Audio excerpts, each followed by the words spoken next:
கணித் ராஜன் ஒருத்தர் அவர் பேசியிருக்காரு. அவருக்கும் அந்த ஆசிரியர் சங்கர் அவர்கள் என்ன பேசுனீங்க, சங்கர் அவர்களுக்கும் கணித் ராஜ் அவர்களுக்கும் என்னுடைய தலையை வணங்கி ஒரு வணக்கத்தை கூறிக்கொள்கிறேன். ஏன்னா அந்த யாரோ ஒரு சாமியார் ஒரு ஸ்கூலில் பேசினார் பாருங்க, அதெல்லாம் ஐயா அப்துல் காதர் ஐயா தெளிவாக பேசிட்டாங்க. அதுக்கு மேலே அதில் பேசுறது இல்லை. அங்கே பார்வை குறையுள்ள ஒரு மாற்றுத்திறனாளியாக இருக்கும் அவர் அந்த பெரியாரின் பார்வையோடு எந்திரிச்சு ஒரு கேள்வி கேட்டார் பாருங்க, அவ்வளவு கூட்டத்துக்கு நடுவில். அதுதான் இந்த மண்ணினுடைய வெற்றி. கணித்ராஜ் எப்படி தன்னுடைய தந்தை அவர்கள் வெளியூர்லேருந்து சென்னைக்கு பிழைக்க வந்ததுக்கப்புறம் நம்ம இந்த அளவுக்கு முன்னுக்கு வந்ததுக்கு காரணம் இந்த திராவிட பாரம்பரியம், இந்த திராவிட சித்தாந்தம் என்று முழங்கினார் பாருங்க, அதுதான் நம்மளுடைய வெற்றி. இதில் என்னன்னா, நம்ம தமிழ்நாட்டில் இருக்கிற மிகப்பெரிய பிரச்சனையே இந்த வடநாட்டுக்காரங்களுக்கு இங்கே 2-3 விதமான ஆட்கள் இருக்கிறோம். ஏத்திஸ்ட் வேற, ஏத்திஸ்டாக இருக்கிற பெரியாரிஸ்ட் வேற. ஏத்திஸ்ட் அப்படின்னா நாத்திகர்கள், கடவுள் நம்பிக்கை இல்லாதவர்கள். அவங்க விஞ்ஞானபூர்வமாக உள்ளே போய் அலசி ஆராய்ந்து இந்த பேரண்டம், பெருவெளி, பிளாக் ஹோல், அதெல்லாம் சில மேட்டர்கள்லாம் இருக்குது, படிச்சுட்டு விஞ்ஞான ரீதியாக கடவுள்னு ஒரு கேரக்டர் கிடையாதுப்பா அப்படின்னு உட்காந்துக்குவாங்க. இப்போது ஒரு கோயிலுக்கு முன்னாடி ஒரு 10 பேர் அந்த கோயிலுக்குள்ளே விடமாட்டேன்னு சொல்கிறாங்கன்னு வச்சுக்கங்களேன். அவங்க வெளியில் வரையில் அங்கே ஒரு வெறி ஏத்திஸ்ட் மட்டும் இருந்தால் அவர்கிட்ட போய், சார் எங்களை கோயிலுக்குள்ளே விடமாட்டேங்கிறாங்க அப்படின்னு சொன்னால், எப்பா அதுக்குள்ளே ஒன்றுமே இல்லைப்பா, அங்கே போய் நீ என்ன செய்ய போகிற, கடவுள்னு ஒரு விஷயமே இல்லை, போய் வேலையை பாரு அப்படின்னு போயிடுவாங்க. ஆனால் அதே ஒரு நாத்திகர் பெரியாரிஸ்டாக இருந்தால், ஆசிரியர் வீரமணி ஐயாவாக இருந்தால், ஐயா எங்களை கோயிலுக்குள்ளே விடமாட்டேங்கிறாங்க, உங்ககிட்ட கம்ப்ளைண்ட் பண்ணலான்னா யோசனையாக இருக்குது, என்ன உங்களுக்கு தான் கடவுள் நம்பிக்கையே இல்லையா அப்படின்னா, எனக்கு இல்லாட்டி என்ன, கோயிலுக்குள்ளே போகிற உரிமை ஒவ்வொரு மனிதனுக்கும் உண்டு. அதுதான் ஏத்திஸ்டுக்கும் பெரியாரிஸ்டுக்கும் இருக்கிற வித்தியாசம். எங்கள் சொந்தக்காரர் ஒருத்தர் போனார் அவரை பார்க்கறதுக்காக, சேகர் பாபு அவர்களுடைய அலுவலகத்துக்கு போயிட்டு ஒரு 2 நாளாக அவர் புராணம் தான் பாடிக்கிட்டு இருக்காரு. இந்த மாதிரி ஒரு கட்டுக்கோப்பாக ஒரு ஆஃபீஸை யாருமே நடத்த முடியாது அப்படின்ட்டு. அமைச்சர் சேகர் பாபு அவர்கள் ஆலயத்தை வழிநடத்தி செல்லும் ஒரு பெரியார் இல்லை, பெரியார் அவர்கள் கடவுள் நம்பிக்கை இல்லாதவர். அவருக்கு ஈரோட்டில் அவங்க சம்பந்தப்பட்ட ஒரு ஆலயத்தை நிர்வகிக்கிற பொறுப்பு கொடுத்தப்போ, அந்த ஆலயம் நஷ்டத்தில் நடந்துட்டு இருந்த ஆலயத்தை லாபத்தில் நடத்தி காட்டினவர் தந்தை பெரியார் அவர்கள் தான். அவர்கிட்ட கேட்டாங்க, உங்களுக்கு கடவுள் நம்பிக்கை இல்லையா, நீங்கள் எப்படி இவ்வளோ சிறப்பாக நடத்துகிறீங்க அப்படின்ட்டு. நமக்கு இல்லாமல் இருந்தால் என்னங்க, நம்மக்கிட்ட ஒரு பொறுப்பு கொடுத்தா அதை சிறப்பாக செஞ்சிருந்தீங்க, அதாங்க நம்ம வேலை அப்படிங்கிற மாதிரி. அப்படிப்பட்ட ஒரு திறமையான ஒரு அமைச்சர் செயல்பாபுவா திகழ்கிற சேகர் பாபு அவர்கள். இங்கே எங்களுடைய தலைவர், தமிழர் தலைவர் ஆசிரியர் வீரமணி ஐயாவை பார்த்தா நமக்கு நாளுக்கு நாள் அதிகமாயிட்டு போகுது.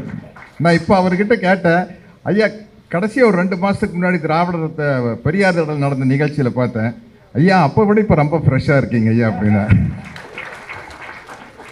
சரி, நல்ல ஓய்வில் இருந்திருப்பார் போல இருக்கு அப்படின்னு நினச்சா, ஏன் ஃப்ரெஷ்ஷாக இருக்காருன்னா, இப்போ தாங்க ஜப்பானுக்கு போயிட்டு சிங்கப்பூருக்கு போயிட்டு பெரியார் பிறந்தநாள் விழா, அண்ணா பிறந்தநாள் விழாலாம் முடிச்சுட்டு வர்றேன் அப்படின்ட்டு.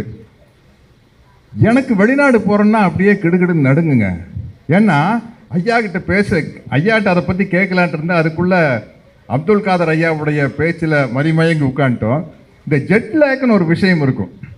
நம்ம அமெரிக்கா போனாலோ ஜப்பான் போனாலோ 24 மணி நேரம் அப்படியே மாறும்போது நம்மளுடைய பகல் அங்கே இரவு, அவங்களுடைய இரவு நமக்கு பகல். அதனால் நம்ம இந்த தூக்கத்தை கண்ட்ரோல் பண்ணவே முடியாது. நான் முதல் முறையாக அமெரிக்கா போயிட்டு வந்ததுக்கப்புறம் ஒரு 40 வருஷத்துக்கு முன்னாடி டி நகரில் நல்லா மத்தியானம் பாண்டி பஜாரில் டிராஃபிக்கில் நான் செல்ஃப் டிரைவிங்கில் கார் ஓட்டிகிட்டு போகிறேன். மத்தியானம் 12 மணிக்கு என்னை அறியாமல் அப்படியே சொக்கிருச்சு. ஏன்னா அந்த அளவுக்கு இந்த அமெரிக்கா ஜப்பானெல்லாம் போயிட்டு வந்தவங்களுக்கு தான் அந்த அனுபவம் இருக்குது. இந்த ஜெட் லேக் அப்படிங்கிறது கண்ட்ரோல் பண்ணவே முடியாது. ஆனால் ஆசிரியர் ஃப்ரெஷ்ஷாக உட்காந்துருக்காரு. அவர் உலகம் சுற்றும் வாலிபன் மட்டும் இல்லை, உலகம் சுற்றும் வாலிப பெரியார். நான் தான் சொல்லுவேன், ஆசிரியர்கிட்ட எங்களுடைய அறிவுக்கும் வீரமணி ஐயா அவர்கள் தான் ஆசிரியர். இனிமே எங்கள் ஆரோக்கியத்துக்கும் அவர் தான் ஆசிரியர். ஒரு நாள் தனியாக அவர்கிட்ட அப்பாயின்மெண்ட் வாங்கிட்டு போய், ஐயா நீங்கள் என்ன டயட் இருக்கிறீங்க, எப்படி வாக்கிங் போகிறீங்களா, என்னென்ன செய்கிறீங்கன்னு அவர்கிட்ட ஒரு டிப்ஸ் வாங்கிட்டு வரணும் அப்படின்னு ஆசைப்படுறேன். இதில் என்னென்னா, நம்ம தமிழ்நாட்டில் இருக்கிற மிகப்பெரிய பிரச்சனை இந்த வடநாட்டுக்காரங்களுக்கு, இங்கே 2-3 விதமான ஆட்கள் இருக்கிறோம். ஏத்திஸ்ட் வேறு, ஏத்திஸ்டாக இருக்கிற பெரியாரிஸ்ட் வேறு.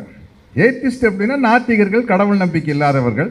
அவங்க விஞ்ஞானபூர்வமாக உள்ளே போய் அலசி ஆராய்ந்து இந்த பேரண்டம், பெருவெளி, பிளாக் ஹோல், அதெல்லாம் சில மேட்டர்கள்லாம் இருக்குது, படிச்சுட்டு விஞ்ஞான ரீதியாக கடவுள்னு ஒரு கேரக்டர் கிடையாதுப்பா அப்படின்னு உட்காந்துக்குவாங்க.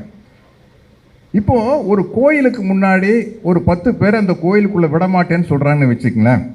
அவங்க வெளியில் வரையில் அங்கே ஒரு வெறி ஏத்திஸ்ட் மட்டும் இருந்தால் அவர்கிட்ட போய், சார் எங்களை கோயிலுக்குள்ளே விட மாட்டேங்கிறாங்க அப்படின்னு சொன்னால், எப்பா அதுக்குள்ளே ஒன்றுமே இல்லைப்பா, அங்கே போய் நீ என்ன செய்ய போகிற, கடவுள்னு ஒரு விஷயமே இல்லை, போய் வேலையை பாரு அப்படின்னு போயிடுவாங்க.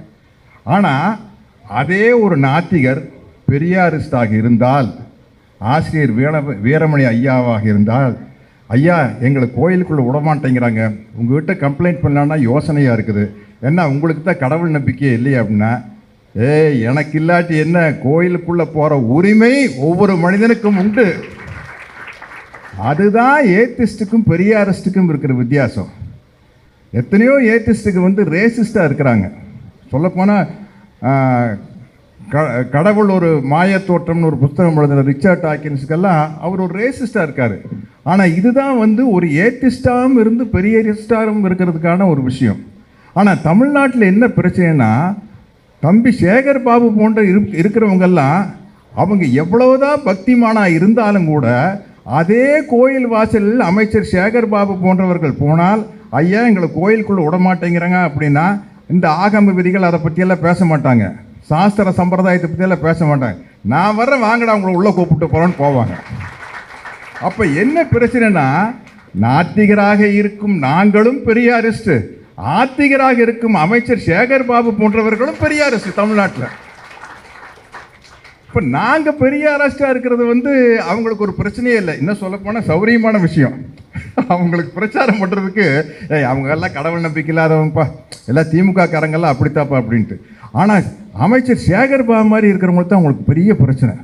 அதனால் எனக்கு என்ன ஆசைன்னா, திமுக நிறைய பேர் குங்குமம் வச்சுக்கோங்க, நிறைய பேர் விபூதி குங்குமமெல்லாம் வச்சுட்டு, இவ்வாறுப்பா கடவுள் நம்பிக்கை எங்களுக்கு சம்பந்தம் இல்லைப்பா, எங்களுக்கு தேவை சமூக நீதி, பகுத்தறிவு, சுயமரியாதை, பெண் விடுதலை, கடவுள் இருக்கா இல்லையாங்கிறத பற்றி எங்களுக்கு கவலை இல்லை, கடவுள் இருக்கு என்று நம்பும் நாங்களும் பெரியார் வழியில் நடப்போம், கடவுள் இல்லை என்று நம்பும் நாத்திகர்களும் பெரியார் வழியில் தான் நடப்பார்கள்.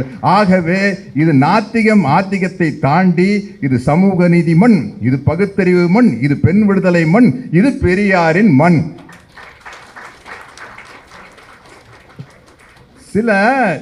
அதாவது ஒரு சின்ன பிரச்சனை வரும்போது அந்த நேரத்தில் மனசு கஷ்டமாக இருக்கும், பின்னாடி அது பெரிய ப்ளஸ் பாயிண்ட்டாக மாறி இருக்கும். என் வயசுக்கு அதெல்லாம் தெரியல. ஆசிரியர் அவர்கள், தமிழர் தலைவர் அவர்கள் அதை உணர்ந்திருப்பார். பேரறிஞர் அண்ணா அவர்களுக்கும் தந்தை பெரியார் அவர்களுக்கும் கொள்கை வேறுபாடு இல்லாமல் நடத்தி செல்லும் வழிமுறையில் ஒரு சின்ன ஒரு வேறுபாடு வந்ததன் காரணமாக அண்ணா அவர்கள் பெரியாரை விட்டு பிரிந்து வந்த பொழுது ஆசிரியர் முதல் கொண்டு வருத்தப்பட்டிருக்கலாம். ஆனால் அப்படி பிரிந்து வந்ததனால்தான் இன்று ஆட்சி திராவிட மாடல் ஆட்சியாக இருக்கிறது. அது ஒரு பெரிய ப்ளஸ் பாயிண்ட் நம்மளுக்கு. ஏன்னா 1949 ராபின்சன் பூங்கால திராவிட முன்னேற்ற கழகம் ஆரம்பிக்கப்பட்ட பொழுது அதுவும் ஒரு சுயமரியாதை இயக்கம் தான். ஏதாவது தவறு இருந்தால் ஆசிரியர் கரெக்ட் பண்ணுங்க. அதுவும் சுயமரியாதை இயக்கம் தான். 1952 தேர்தலில் நிற்கலாமா வேண்டாமான்னு அண்ணா ஒரு வாக்கெடுப்பு நடத்தினப்போ கட்சியில் வேண்டான்னு முடிவு பண்ணதான் கேள்விப்பட்டிருக்கேன். மறுபடியும் 1957 என்னுடைய நினைவு சரியா இருந்தா அப்போ தான் முதல் தடவையாக திமுக தேர்தலில் ஈடுபடுது. 15 இடத்துல ஜெயிக்கிறாங்க, 62ல் 50, 67 ஆட்சியை பிடிச்சாச்சு. இதுதான் திமுகவினுடைய வளர்ச்சி. இது எவ்வளோ பெரிய நன்மையாக இருந்தது பாருங்க. ஒரு தந்தைக்கும் தனையனுக்கும் ஒரு சின்ன மனக்கசப்பு கொள்கை ரீதியாக அல்ல. அதனால்தான் அண்ணா அவர்கள் திராவிட முன்னேற்ற கழகத்தின் தலைவர் பதவி எப்பொழுதும் தந்தை பெரியாருக்காக காத்து கொண்டிருக்கும் என்று சொன்னார். எவ்வளவு நன்மையாக முடிஞ்சது. அதனால்தான் 1967 திராவிட முன்னேற்ற கழகம் ஆட்சிக்கு வந்தோன்னே ஒரு காரில் ஏறி அண்ணா அவர்கள், கலைஞர் அவர்கள், பேராசிரியர் அவர்கள், இன்னும் யாராக இருந்தாங்க எனக்கு தெரியாது, நினச்சிட்டு இருக்கிறாங்க வண்டி வேற ஏதோ வீட்டுக்கு போகும், ராஜாஜி வீட்டுக்கு போகும் போல் இருக்குது, கோட்டைக்கு போகும் போல் இருக்குது அப்படின்னா, உடுப்பா ரைட்லன்னாரு. போய் லெஃப்டில் திருப்பு. எங்கே அப்படின்னா நேராக வண்டி திருச்சிக்கு போகுது. திருச்சிக்கு போய் முதல் வாழ்த்தை பெரியாரிடம் பெற்றார்கள். பெற்று இந்த ஆட்சியை நாங்கள் பெரியாருக்கு காணிக்கையாக்குகிறோம் என்று சொன்னது மட்டுமில்லாமல் வந்தவுடனே சுயமரியாதை திருமணம் செல்லும் அப்படிங்கிற ஒரு சட்டத்தை போட்டு சென்னை மாகாணத்திற்கு வந்து மெட்ராஸ் கான்ஸ்டிடியூஷன் சென்னை மாகாணத்திற்கு வந்து தமிழ்நாடுன்னு பெயர் மாற்றம் செஞ்சு அப்படி ஆட்சியை துவக்கியவர் பேரறிஞர் அண்ணா அவர்கள். அந்த துவக்கம் தான் இன்னைக்கு வந்து தமிழ்நாட்டுக்கு ஒரு மிகப்பெரிய அரணாக இருக்கிறது. திராவிட மாடல் ஆட்சி இந்தியாவிற்கு ரோல் மாடல் ஆட்சியாக இருக்கிறது. அதற்கு காரணம் அவர்களுக்குள் வந்த ஒரு சின்ன ஒரு மனத்தாங்கல் தான். அந்த மனத்தாங்கல் இவ்வளவு பெரிய நன்மையில் கொண்டு வந்து விட்டிருக்கிறது. அதன் பிறகு அண்ணாவின் தொடர்ச்சியாக முத்தமிழறிஞர் கலைஞர் அவர்கள் இன்று போர்ப்படை தளபதியாக வந்து இந்த விஸ்வரூபம் எடுத்து நிற்கும் நமது முதலமைச்சர் ஸ்டாலின் அவர்கள் அப்படி ஒரு மாபெரும் வளர்ச்சி. எங்கே போனாலும் வந்து தமிழ்நாட்டினுடைய வளர்ச்சியை பற்றி பேசுகிறாங்க. பெண் விடுதலை, பெண்களுக்கு சொத்தில் சம உரிமை, எல்லா விஷயத்திலையும் வந்து பிறப்பால் எந்த விதமான உயர்வு தாழ்வும் இல்லை என்ற ஒரு மிகப்பெரிய கொள்கை முழக்கமாக இன்று வளர்ந்து கொண்டிருக்கிறது. அப்படிங்கிறது ஒரு மிகப்பெரிய மகிழ்ச்சியான விஷயம். அது மாதிரி சில நிகழ்ச்சிகளுக்கு வர்றதுக்கு வந்து நம்ம என்னடா கூப்பிட்டாங்களே போகிறோம் அப்படின்னு இருக்கோம். ஆனால் இந்த மாதிரி நிகழ்ச்சிக்கு நம்மளை கூப்பிடும்போது மகிழ்ச்சியாகவும் இருக்குது, பெருமையாகவும் இருக்குது. ஏன்னா பெரியாரின் பிறந்தநாள் விழா, அண்ணாவின் பிறந்தநாள் விழாக்கு வந்து இன்னைக்கு திராவிட முன்னேற்ற கழகத்தின் 75வது பவள விழா ஆண்டில் கலந்துக்கிறது வந்து மிகப்பெரிய பெருமையாகவும் மகிழ்ச்சியாகவும் இருக்கிறது. இன்னைக்கு சமீபத்தில் கெனித் ராஜ் தானே அவங்க பேர், கெனித் ராஜ்னு ஒருத்தர் வந்து அவர் பேசியிருக்காரு. அவருக்கும் அந்த ஆசிரியர் சங்கர் அவர்கள் என்ன பேசுனீங்க, சங்கர் அவர்களுக்கும் கெனித் ராஜ் அவர்களுக்கும் என்னுடைய தலையை வணங்கி ஒரு வணக்கத்தை கூறிக்கொள்கிறேன். ஏன்னா அந்த யாரோ ஒரு சாமியார் வந்து ஒரு ஸ்கூலில் பேசினார் பாருங்க, அதெல்லாம் ஐயா அப்துல் காதர் ஐயா தெளிவாக பேசிட்டாங்க. அதுக்கு மேலே அதில் பேசுறதில்ல. அங்கே வந்து பார்வை குறையுள்ள ஒரு மாற்றுத்திறனாளியாக இருக்கும் அவர் வந்து அந்த பெரியாரின் பார்வையோடு எந்திரிச்சு ஒரு கேள்வி கேட்டார் பாருங்க, அவ்வளவு கூட்டத்துக்கு நடுவில். அதுதான் வந்து இந்த மண்ணினுடைய வெற்றி. கெனித்ராஜ் வந்து எப்படி தன்னுடைய தந்தை அவர்கள் வெளியூர்லேருந்து சென்னைக்கு பிழைக்க வந்ததுக்கப்புறம் நம்ம இந்த அளவுக்கு முன்னுக்கு வந்ததுக்கு காரணம் இந்த திராவிட பாரம்பரியம், இந்த திராவிட சித்தாந்தம் என்று முழங்கினார் பாருங்க, அதுதான் நம்மளுடைய வெற்றி. அந்த வெற்றியை வித்திட்ட இந்த திராவிட மாடல் ஆட்சிக்கு என்னுடைய வணக்கத்தை கூறி வாழ்த்துக்களையும் கூறி விடைபெறுகிறேன். நன்றி, வணக்கம்.